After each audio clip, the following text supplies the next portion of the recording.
Senior Minister Professor Jayakumar. Dear friends and residents and voters of East Coast,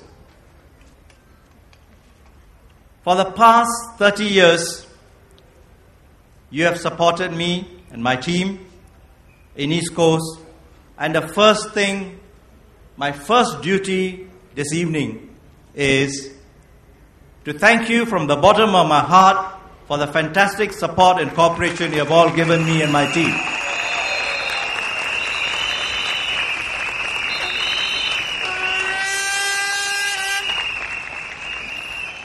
"30 years is a long time. I've grown up with you, with your children. And the other day I met a lady who showed me the kindergarten graduation certificate I gave her, and she was attending the kindergarten graduation of a child. So 2 generations. All of you have supported, given me cooperation, and that's the first thing I want to do to thank you. Next, since this is the last time I'm addressing East Coast people as advisor, I want to make a request to you, an appeal to you, and that is to support the new team led by Minister Lim Swee Say for East Coast GRC.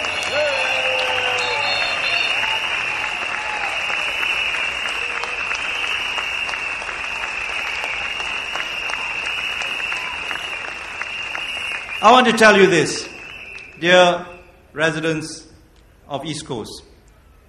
When Prime Minister and I discussed my stepping down, I told him and I advised him, East Coast is special, it is important. A lot of things have been done, much more needs to be done. But if I step down and Speaker Abdullah Tarmugi is stepping down, you must send me 2 good people. And he has sent 2 good people, Mr. Lim Swee Say and Dr. Maliki.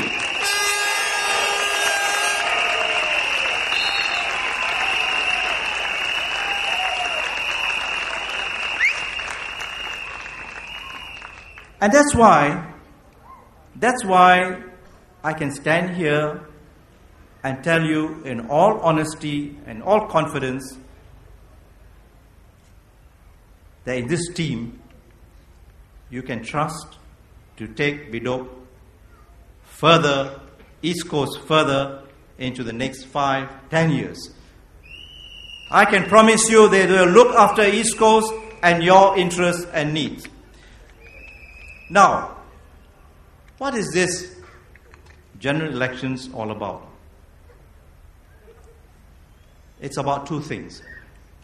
First, at the national level, electing a government that will look after Singapore's future, and the future is one that has got a lot of question marks.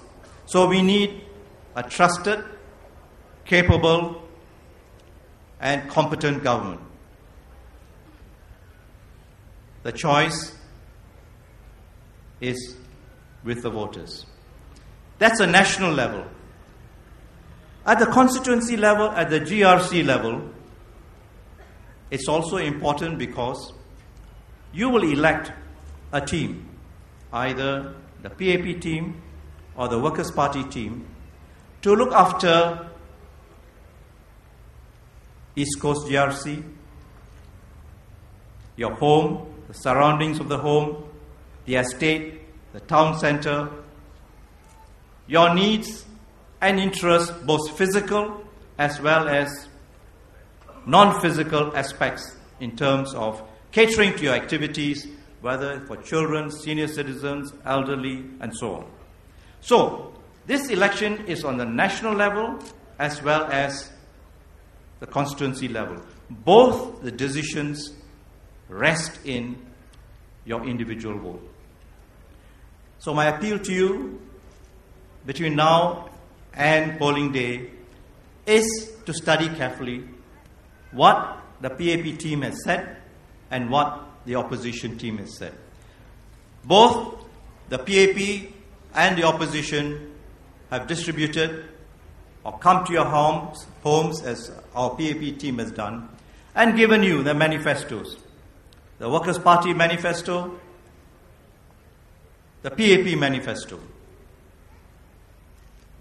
When I say vote for the PAP, don't think it's because I'm saying so. It is because you have to decide what is in Singapore's interest, what is in East Coast interest. And to do that, I urge you to study carefully what is in the Workers' Party manifesto and what is in the PAP manifesto, and compare both what they say about national policies and what they say for East Coast.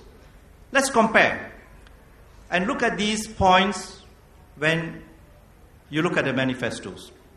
Take the national level. The PAP manifesto is out. You look at it, Prime Minister and his colleagues have spelled out the vision, which is securing our future together. But it's not just a slogan. You look inside, the party spells out in detail specific programs and policies. Catering for the lower income, catering for the education of our children, catering to the needs of the senior citizens, and catering for the aspect of homes and our vision for homes, and so on. All the policies are there, the projects are there. Maybe you have some ideas, maybe you agree with some, disagree with some, maybe you have alternatives. We want to hear them. But the PAP has spelled out what is it that we have offered and we will do. And you know the PAP track record. What we say we will do, and we will do what we say.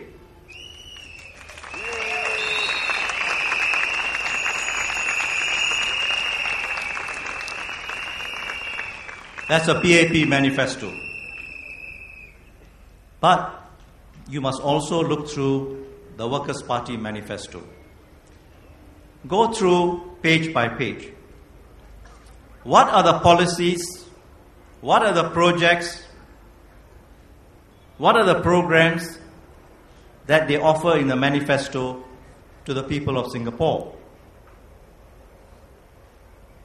You know what? None except one. The only program or objective they say in the manifesto is they want a first world parliament.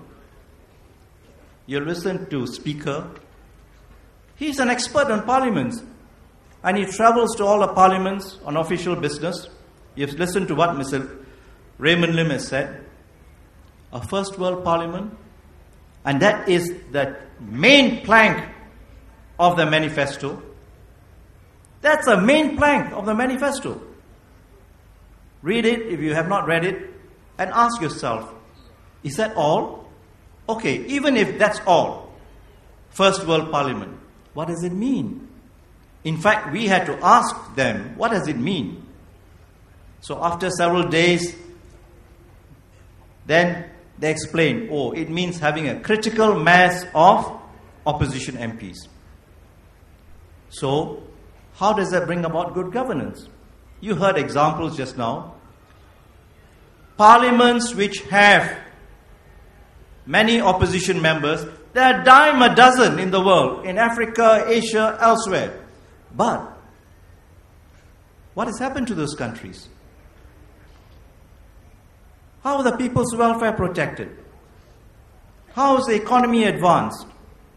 How is racial and religious harmony maintained? No, it's not first world parliament. What we need is a first world governance. First world governance. A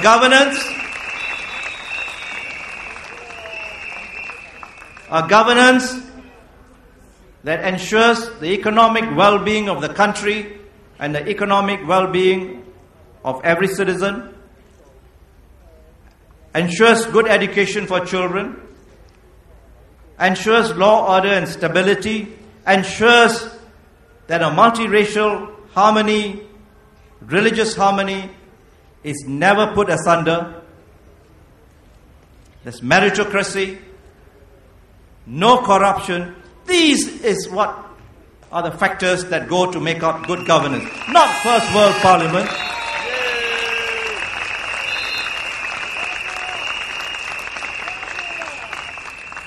So, if you look at the manifesto, it's very big on rhetoric, very big on nice phrases, first world parliament, but very short on substance. Very short of substance. So don't be fooled by the first world parliament. And also don't be fooled by their, we want insurance policy.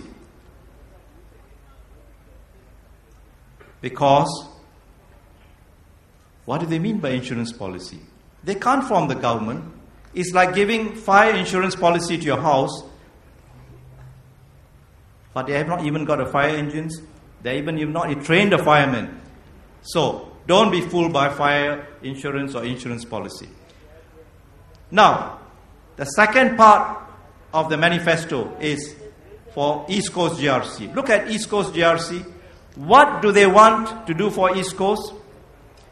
Look at the PAP manifesto. The PAP manifesto has 9 pages of what the team has done for you before, what it has delivered, and what it will promise and deliver for the next 5 years. 9 pages of programs for you, your estate, and your neighborhood.